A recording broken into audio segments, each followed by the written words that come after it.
Columbia brings you Romance.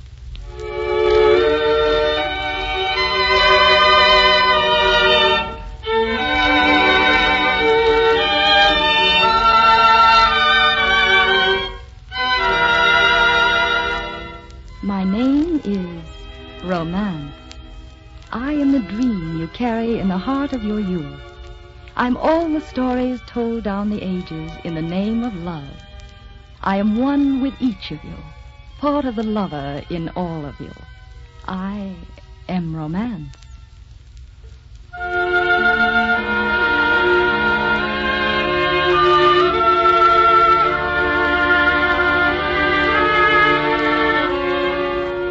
Tonight I bring you Dark Victory, a play in which Tallulah Bankhead on the stage and Betty Davis on the screen have won new acting laurels. Tonight, our star is Barbara Weeks. It's a story of a woman, Judith Traherne, a young woman who years before her time came face to face with destiny. Destiny, the strange force that shapes the lives of all of us. Boy, look at that girl ride. She's the best horsewoman I've ever seen. Judith always does everything better than anyone else. Here she comes to the fence now. Oh, I love to watch her jump. Go to it, Judith. Go to it. Judith!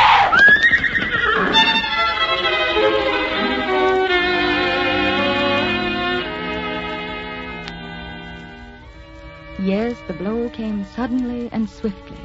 And after it, the gift, though Judith didn't recognize it when it came.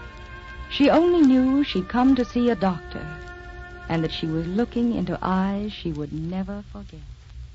How do you do? How do you do? How did you get those burns? What burns? Those burns right there between the first two fingers. It's funny, I never noticed them until now. I see. Won't you sit down, Mr. Hearn? Thank you, Dr. Steele. Now then, do you read much, Mr. Hearn? Not much lately. Have your eyes been bothering you? No. Now, see here, I'm going to be your doctor. I'm here to help you, not to fight you.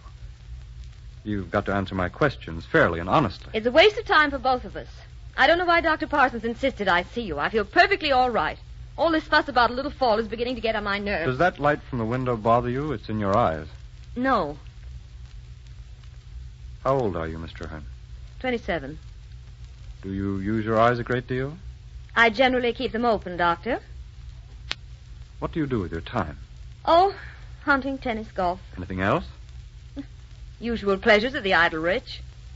Well, I like it. Nonsense. It bores you to death, and you know it. Well, when that gets too tame, I raise the jumps and ride like the devil. Yes, that takes your mind off your mind nicely, doesn't it? All right.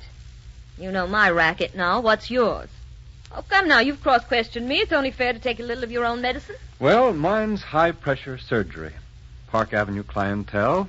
About 10 days off each summer. Sounds perfectly awful. It is. Why do you do it? Because, like you, I've been caught in a racket. But I'm quitting, clearing out. Where are you going? Little town in northern Vermont. I'm going to live there, be a country doctor. In heaven's name, why? I want a more human place in the scheme of things. Must be wonderful to be doing what you really believe in. I don't know what I believe in. You're squinting. That light is bothering you. How long have you had these headaches? I haven't any headaches. You have one now. How did you come out at bridge yesterday? Let me think. Quickly. Oh, how can I remember? I play bridge every day. Why are you asking me all these silly questions? Did Dr. Parsons say you could play bridge yesterday? See here, Dr. Steele, neither you nor Dr. Parsons are going to make an invalid out of me. You've been having these headaches for months. They've been getting worse lately. Your eyes have been acting queerly, too, just as though someone was shutting a pair of folding doors until your vision is almost cut in half. I'll tell you how you got those burns between your fingers. From a cigarette. You never felt it because your tactile nerves are paralyzed. Your memory's all shot to pieces. You can't concentrate. You're irritable because your nerves are on edge. Now, see here, Mr. Hearn, I want to help you. I can't possibly do it unless I can get you to talk. Now, make up your mind. Either answer my questions or get out of here and go on the way you've been going. What do you want to know? How long ago did you first notice these headaches? Months ago. 5 or 6, I guess. Have your eyes bothered you as long as that? No, that's only lately, the last few weeks. Splendid. It's a great help. Miss Wainwright. Yes, Doctor? Mr. Hearn, please go into that next room with Miss Wainwright. She'll take some x-rays. Certainly. I'm sorry, Dr. Steele. You've got the reins in your hands now. You'll find me a good patient. All right, Mr. Hearn. I hope you'll find me a good doctor. Make those pictures good and sharp, Miss Wainwright. Yes, Dr. Steele.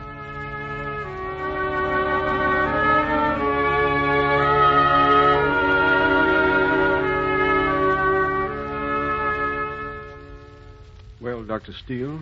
You can look at the x-ray plate yourself, Parsons. It's a tumor. Glioma of the brain. Oh, no. In the temporal and parietal lobes. She has a right visual defect. Is it operable? With luck, yes, but the plates show it's diffused. That means... She'll get a recurrence? Yes. How long before? 10 months to a year. Invalidism, I suppose? No, that's the one decent thing about it. She'll probably never know until the last, and then she'll go blind. Of course, her blindness will only last for a minute, but that will be the signal. There'll only be a few hours after that. Are you going to tell her? Would you want her to know? No. Then that's your answer. Oh, I don't know what to say. Rotten business doctoring. Girl like this who's got everything to live for. Why did you have to call me in on this case? May I come in? Yes, of course, Mr. Hunt. You must be done up after all the questioning and examining. Just a bit. Sorry I was so childish. Not at all. You were a good sport. Mr. Hearn, I'm afraid this is going to be a bit of a shock to you. But it's only the idea that's hard to accept, not the thing itself. You see, something's gone wrong in that incredible labyrinth of wires we call the brain. What does that mean? Operation, I'm afraid. An operation? Dr. Parsons. Yes, my dear. Is it so serious then? Yes. But Dr. Steele will tell you all about it. I'll leave you with him. It's no use pretending I'm not afraid. I am afraid. Mr. Hearn, to beat this thing, I'm going to need all the help you can give me. You must trust me completely, absolutely. We can't afford to waste 1/100th part of your energy. I must have your complete faith. You're asking a lot. I've never had faith in anyone. I wish we'd met before, Doctor. So do I. Will this operation absolutely cure me? I think I can guarantee you a complete surgical recovery. What does that mean? It means you'll get well. No worries now? No, don't look away. I'm asking for your trust. My trust? Yes, of course. You know you have it, don't you, Dr. Steele? I want you to say it. Very well. I'm giving you my trust and my whole heart. With your whole heart. No, Doctor, and my whole heart.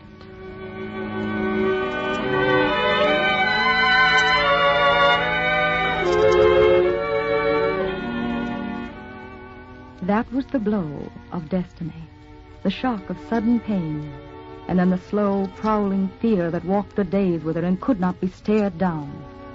But she had the operation, and then the fate that had dealt the blow offered the gift in sudden compassion. Hello, Fred. I didn't expect you today. Oh, I guess I just can't stay away, Judith. Do you mind? Mind? I can't even answer that. You shouldn't catch me unawares like this. It isn't fair. Any headache today? No. Sleep well? Beautifully. How's the appetite? Marvelous. I'll be getting fat. Oh, good. Now stand with both feet together. That's it. Close your eyes. How's your balance? Perfect? Well, then, the patient is dismissed. Oh, there must be something wrong. You can't really dismiss me this soon. I'm off to Vermont tomorrow. Tomorrow? I would have gone long ago if it hadn't been for you. I'll break a leg if you'll stay. Oh, no, that wouldn't be my case. There's a small town that needs me, and it's time I was getting to it. I need you too. You don't? No, not now.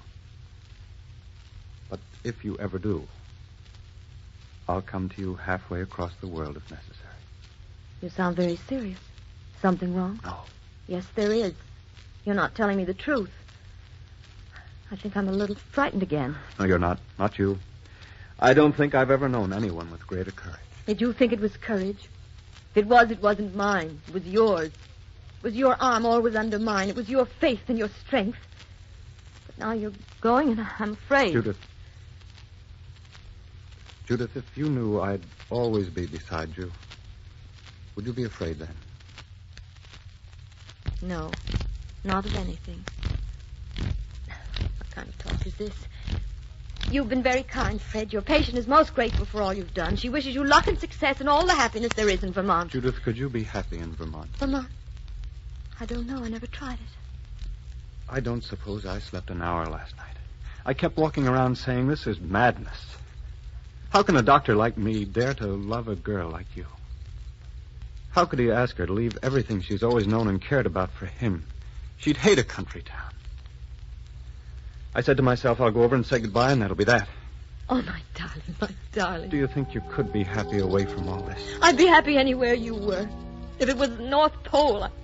I don't blame you. I wanted the world once, and the silver platter and the gold spoon. But now I want a house. Any house in the world that you would be the heart of. Isn't it funny? I lied. I haven't been sleeping at all. I've been sitting up saying, won't that stupid baboon ever wake up? I've been saying, what's the good of living in this world if he's going to walk right out of it? I thought I was the born bachelor, but evidently I was just waiting for you. When will you marry me? It'll take me 10 minutes to powder my nose. Oh, you have to wait 3 days for a license. Oh, I could never wait that long. You might change your mind. Not a chance. Oh, darling. Hold me close.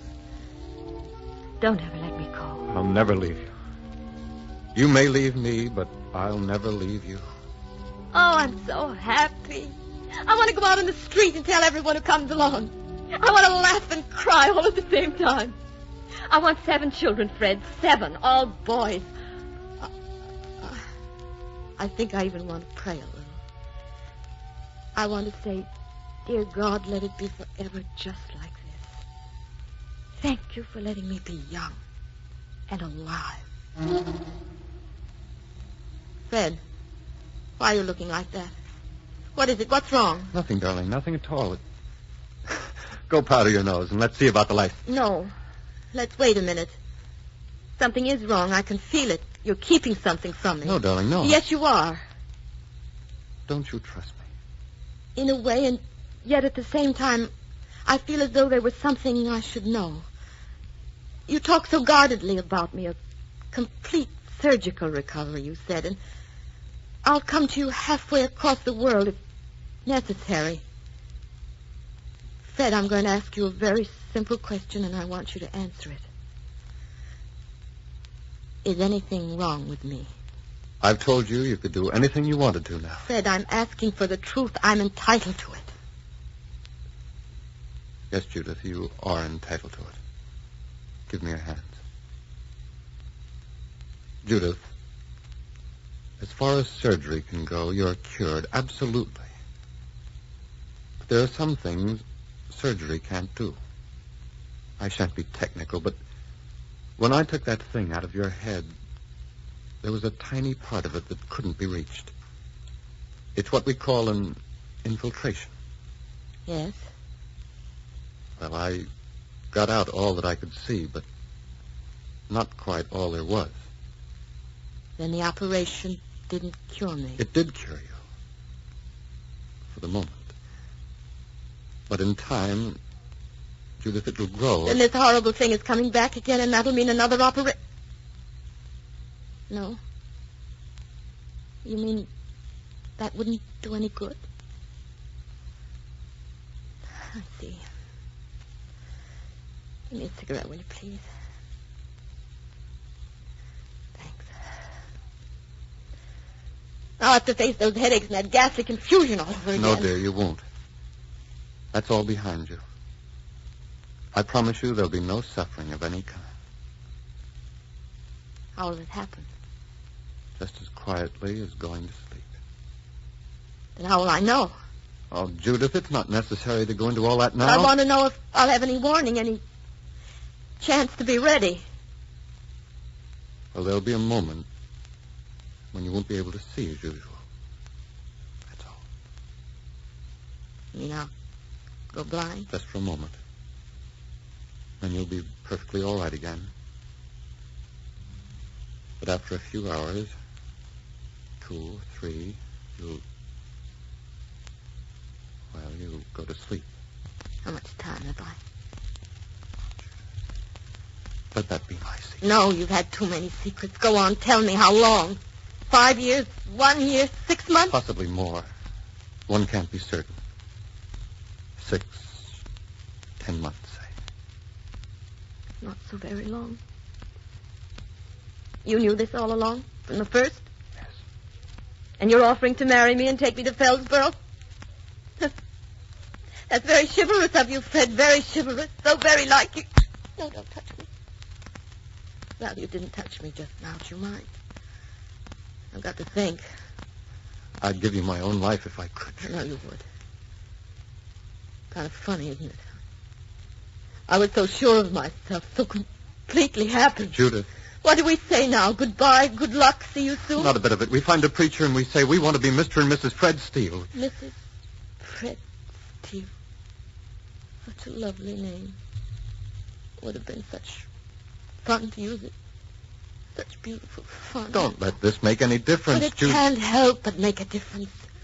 You and I are from different worlds. I thought we could bridge those worlds with time. But now there isn't any time. Now I've got to stay here with the things and the people I know. Don't you believe how much I love you? Don't you know how much I need Oh, you? you're sorry for me. No, Judith. When I'm with you, I feel complete, satisfied, at home. When I'm not with you, I feel terribly lonely.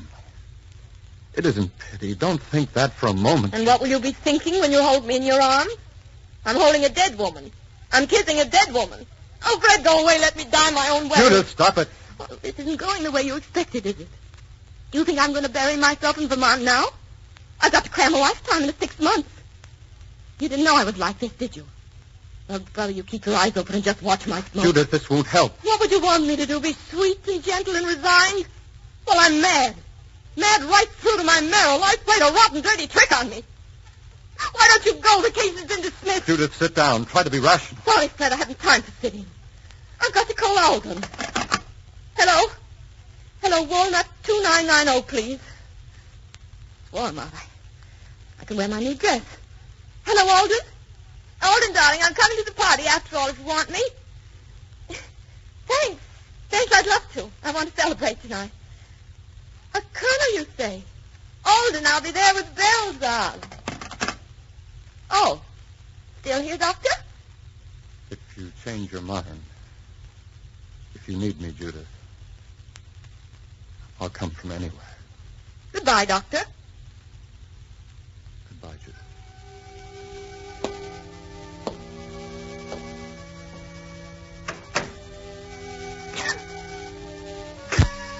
No, my darling.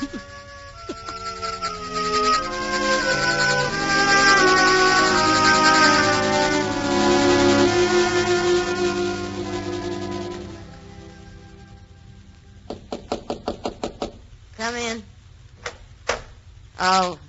Hello, Michael. Something wrong with one of the horses? The mare lost a shoe, miss. Well, why bother me with it? Have a shod. Miss Judith, Well, what is it? if you'll forgive the liberty, you've been going it too hard. We only live once, you know. That's right. Only once. No one can go on as you've been going, riding, swimming, dancing, going night and day. Michael? Sit down. Thanks, I will. I'll fix you a drink. Is it hard being a groom, Michael? Yes, it is hard. Well, forget you're a groom, Michael, and talk to me as a man. You're taking a chance saying that to me. Why? I've been born out of my time, Miss Judith. If this were another day, I'd ride off with you. You making love to me? I've loved you since the first day I set foot in your house. It's very impertinent of you. Not so much. You're down to my level now, and I know it. Your quality's gone. Don't say that. Look in the glass if you don't believe it. You've lost caste. Oh, I loved you. I knew you were above me. I loved you then as a queen, but I can love you now as a groom. No. Oh, no. This wasn't the way I wanted it. This isn't the way I want to die. Die? Die, did you say? I'm going to die, Michael. about 2 months. It's this thing in my brain. It's coming back. It's going to kill me. Oh, I've wasted so many weeks, haven't I? I've nothing to show for them. I've been cheap and undignified and stupid. Oh, I'm sorry. Forgive me. Forgive you? Michael, I want to thank you for waking me up. I'm going away tonight, Michael. I know where I belong now. Even if it's only 2 months, I know what I want to do with them.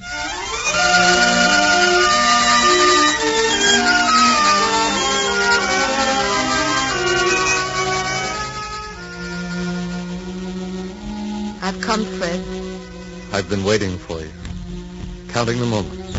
Moment is all we have. It's all lovers ever have, darling. Few perfect hours. I tried to explain that to you before. What will it do to you? The shadow's fallen on my earth. It mustn't fall on yours. My darling, it's been falling since time began. Listen, between now and now, there's been a birth and the passing of life, sunset and dawn. And your shadow's mine. And your victory over it, that's mine, too. It will be a dark victory, I'm afraid.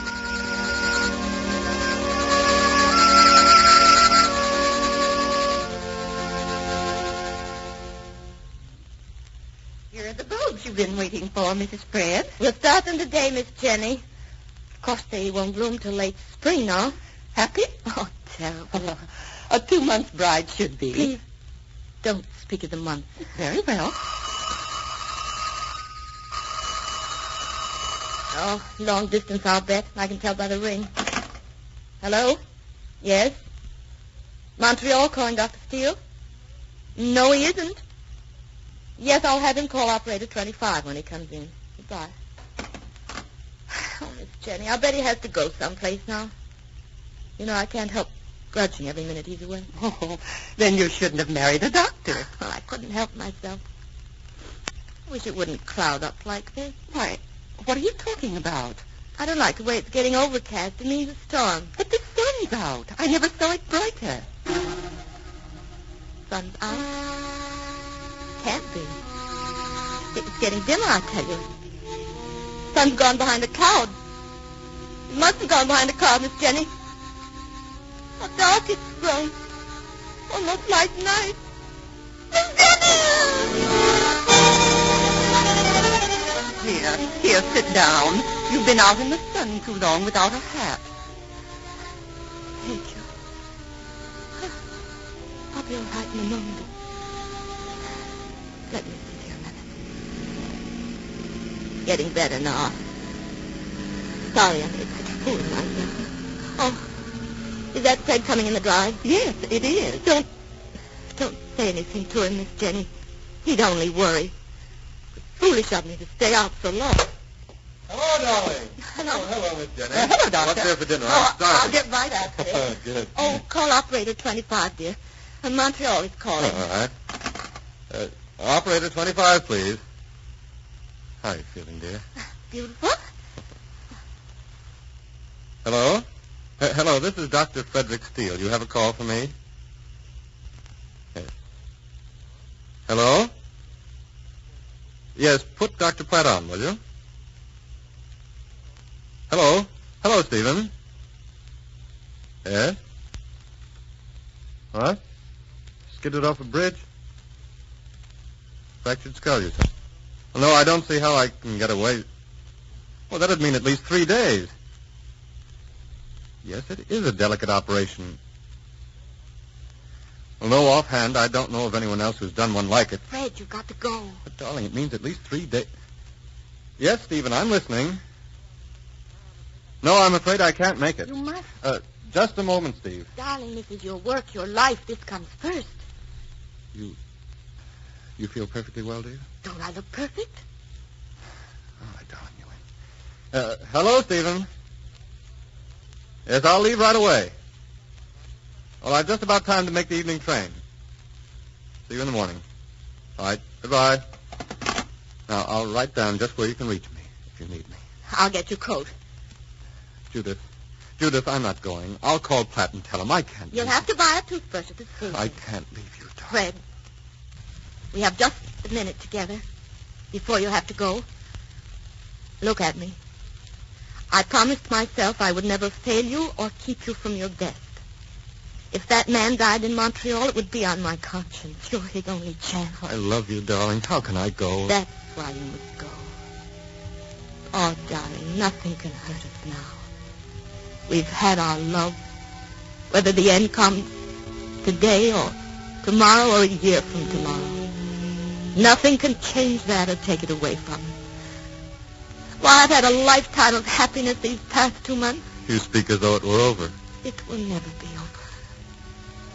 I have your ring on my finger and your name on my heart. That's my talisman against the dark. I'm not afraid anymore. And neither are you, my dear. So kiss me goodbye and run. Are you going to miss that one? Please, Fred. Goodbye until Monday, then. Oh, I like that kiss. Wish there were time for more. That's just to bridge the time between now and Monday. To bridge the time. Well, I'm off. Goodbye, Miss Jenny. I'm off. Why, gracious, your dinner's almost ready. I'll have to eat on the train. See you Monday. Good luck while I'm gone. Good luck. He's gone. Yes, he's gone.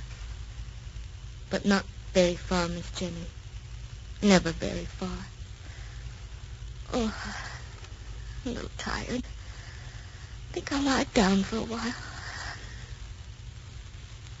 Miss Jenny, there used to be a prayer when I was a child. Something about if I should die. Do you remember? Now I lay me down to sleep. Yes, that's it. I pray the Lord my soul to keep. If I should die before I should die before I wake, I pray the Lord my soul to take. That's a very lovely prayer, isn't it? I never thought much about it before, but that's a lovely prayer. Shall I wake you later for your dinner? No, I think I shall sleep until morning. I'm sure I shall sleep until morning.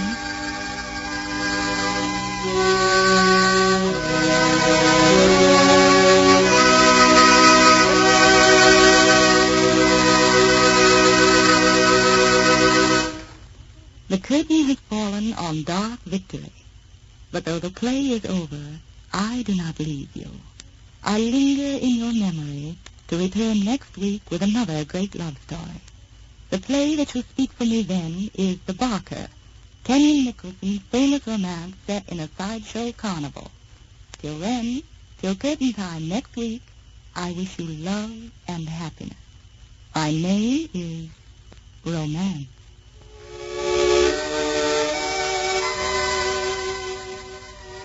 You've been listening to Romance, a program produced each week by Columbia to bring you the great romantic plays and love stories of all time.